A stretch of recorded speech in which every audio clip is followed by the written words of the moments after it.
Hello friends, कैसे हैं आप लोग। आज मैं आप लोगों के साथ में एक बहुत ही कॉमन सी आजकल हो रही प्रॉब्लम सफ़ेद दाग यानी कि विटिलिगो पर एक चर्चा करने जा रही हूँ। ये वो प्रॉब्लम होती है जो एक बहुत छोटे से स्पॉट से शुरू होती है हमारी बॉडी के किसी भी पार्ट से, लेकिन अचानक से 4 से 6 हफ्तों के बाद ही इसमें बहुत बहुत दिखने को मिल जाती है, यानी कि ये उस पार्ट को लगभग पूरा कवर कर लेती है। अगर आपकी बॉडी के एक पार्ट पे है तो दूसरे पार्ट पे जाने लग जाएगी या उसी पार्ट की स्किन को पूरी तरह से कर लेगी। तो आइए आज हम जानते हैं कि विटिलिगो क्या है और ये क्यों इतना स्प्रेड होता है और इसकी ग्रोथ किस वजह से होती है। अगर आप मेरे चैनल पर नए हैं तो प्लीज़ चैनल को सब्सक्राइब कीजिए और बेल आइकन को ज़रूर प्रेस कीजिए ताकि नई वीडियोस की इन्फॉर्मेशन आप तक ज़रूर पहुंचे। तेजी से फैलने वाले ल्यूकोडर्मा विटिलिगो को आयुर्वेद में श्वित्र के नाम से भी जाना। मॉडर्न साइंस के अकॉर्डिंग भी ये केवल एक कॉस्मेटिक की प्रॉब्लम नहीं है, बल्कि ये एक ऑटो इम्यून प्रॉब्लम है यहाँ जिसमें कि आपका बॉडी ही आपके अगेंस्ट लड़ाई करना शुरू कर देता है। तो इसको ऑटो इम्यून डिजीज विटिलिगो के भी अलग अलग टाइप देखने को मिल जाते हैं। ये मेन एक तो जो तेजी से फैलने वाला और एक तेजी से ना फैलने वाला। जो तेजी से नहीं फैलता है उसको स्टेबल विटिलिगो बोलते हैं और जो तेजी से फैलता है उसको अनस्टेबल विटिलिगो बोला जाता है।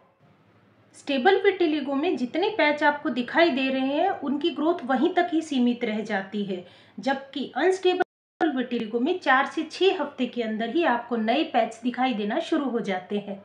और इसी के साथ साथ अगर आपकी बॉडी में कहीं पर भी सफ़ेद दाग बना है यानी कि विटिलिगो का पैच बन गया है और आपकी बॉडी में कहीं ट्रॉमा हुआ है यानी कि आपको चोट लगी है और उस जगह पर भी वो सफ़ेद दाग दिखाई देने लगता है तो उसको कॉर्नर फिनोमिना कहते हैं। ये भी एक अनस्टेबल विटिलिगो का ही एक टाइप आ जाता है, यानी कि किस तरह से ये मिलता है। मीन्स आपको कहीं पर भी सफ़ेद दाग दिखाई दिया है और वो 4 से 6 हफ्ते के दौरान ही उसके नए पैच दिखाई देना शुरू हो गए हैं।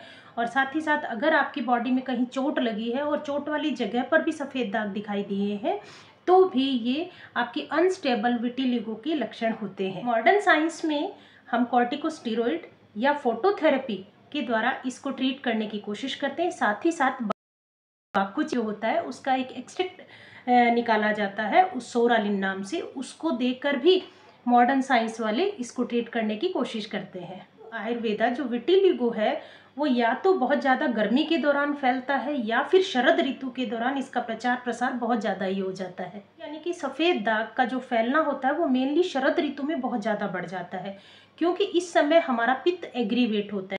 15 अगस्त से 15 नवंबर तक का जो टाइम होता है वो शरद ऋतु के टाइम में आता है और इस समय पित्त का जो एक मेन प्रॉपर्टी होती है सरम यानी कि सरकना, तो पित्त की वजह से हम बॉडी के अंदर कोई भी डिजीज या कोई भी इन्फेक्शन है तो वो बहुत तेजी से प्रचार प्रसार करता है। ऐसा व्यक्ति की जो कि सफ़ेद दाग से पीड़ित है और वो इस पित्त बढ़ाने वाले मौसम में गुड़ है, दही है, तिल है और उड़द की दाल है और दिन में सोना है और स्पेशली गर्म एनवायरनमेंट से ठंडे में और ठंडे से गर्म इस तरह के कुछ आहार विहार करता है तो उसका जो ये विटिलिगो की प्रॉब्लम है वो बहुत तेजी से फैलती है। ये अब बात करते हैं इसके ट्रीटमेंट की। अगर हमें विटिलिगो की प्रॉब्लम है और ये बहुत तेजी से बढ़ रहा है तो इस समय में हमें कोई भी स्ट्रॉन्ग मेडिसिन जो है वो अवॉइड करनी चाहिए, क्योंकि स्ट्रॉन्ग मेडिसिन के इफेक्ट से हम बहुत ज़्यादा परेशान हो जाते हैं। उपचार की बात करें तो यहाँ पर सबसे पहले हम बढ़े हुए पित्त को शांत करते हैं। इसके लिए जो पित्त शामक द्रव्य है उसके लिए हम नीम का प्रयोग कर सकते हैं, क्योंकि नीम ठंडा होता है, पित्त का शमन भी करता है। इसके लिए नीम की टैबलेट्स ले सकते हैं। नीम के पंचांग का प्रयोग करके आप पित्त को शमन कर सकते हैं। साथ ही साथ इसके लिए आप सारिवा का पाउडर आधा आधा चम्मच या लघु मंजिष्ठा दिक्वात या कामदुधा रस इनका प्रयोग करके भी आप अपने पित्त को शमन कर सकते हैं। इस तरह से एक बार पित्त स्टेबल होने के बाद में आयुर्वेद में डायरेक्ट शोधन कर्म का विधान बताया गया, जिसमें कि हम लोग विरेचन करवाते हैं।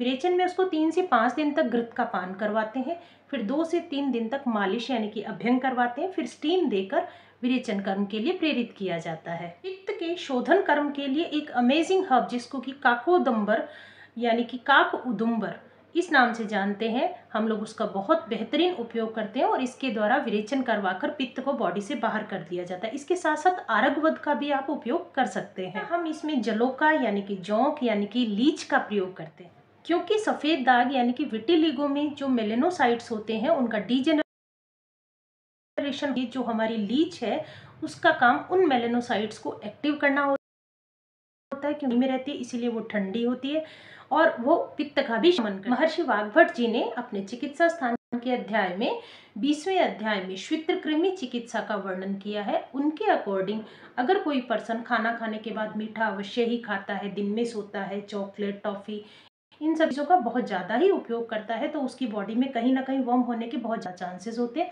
और अगर वो सफ़ेद दाग से पीड़ित है और आप उसका ट्रीटमेंट कर रहे हैं तो साथ ही साथ आपको कृमियों की चिकित्सा भी करनी चाहिए, जिसके लिए बस्ती सबसे अच्छा साधन माना जाता है।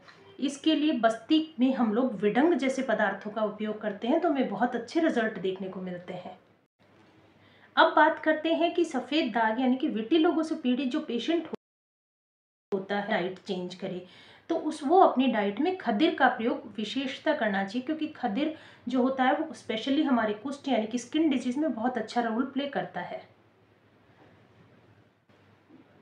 खदिर जो कि स्पेशली स्किन डिजीज यानी कि कुष्ठ जैसे रोगों में भी उपयोगी है, उसका प्रयोग 2-2 चुटकी हमें हमारे खाने में ऐड करना चाहिए। और इसके साथ साथ अगर इसके पाउडर को हम हमारे नहाने के पानी में आधी से 1 चम्मच डाल लेते हैं और उस पानी से हम नहाते हैं तो भी हमारे लिए बहुत बेनिफिशियल। खदिर के साथ साथ अगर हम लोग विडंग का प्रयोग एंटी वॉर्म के रूप में करते हैं तो भी हमें बहुत फायदा मिलता है। इसके साथ साथ दही, गुड़, तिल, पित्त बढ़ाने वाले सब्सटेंस है उनका उपयोग हम लोगों को बंद कर देना चाहिए, जिससे कि हमारा ये सफ़ेद दाग जो होता है वो कंट्रोल में आना शुरू हो जाता है। साथ अगर आप मार्केट बेस्ड मेडिसिन का यूज़ करना चाहते हैं तो उनमें सारीवाद्यासव सबसे बेस्ट है, जो कि 20-20 ml आप सुबह शाम यूज़ कीजिए तो आपको अवश्य ही लाभ होगा।